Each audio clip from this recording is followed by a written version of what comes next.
English learners often find themselves intimidated by 9 specific words: can, could, may, might, must, shall, should, will, and would.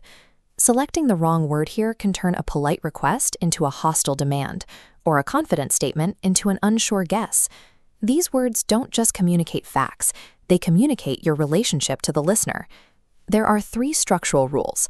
First, standard verbs take a third-person S, but a modal remains exactly as it is.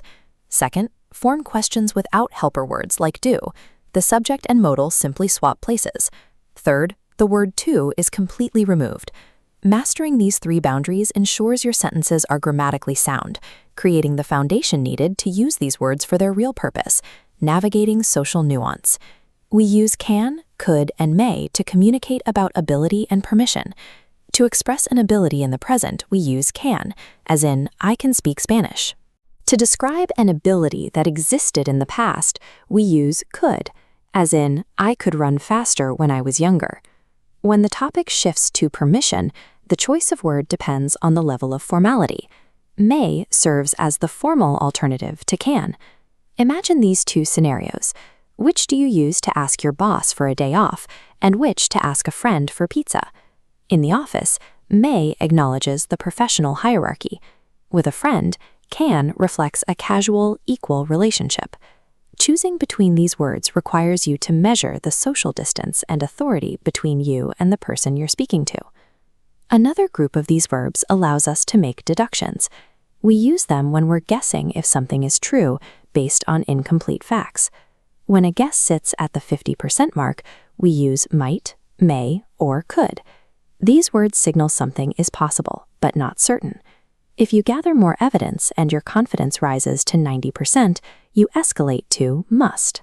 If you are certain something is impossible, do not use must not.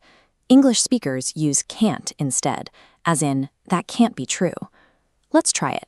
Your boss walks into the break room, sees the empty donut box, and frowns. To guess her mood, do you say she might be annoyed or she must be annoyed? Because her reaction is visible and obvious, your confidence is high. She must be annoyed. This group of words allows you to quantify your assumptions without needing to add extra explanations. The final group, including should, must, will, and would, is used to direct the actions of others. Use should when giving practical or moral advice. If the action is a non-negotiable requirement, use must. When making a request, will is direct and definitive. Will you pass me the map? Using would softens that request, making it more polite.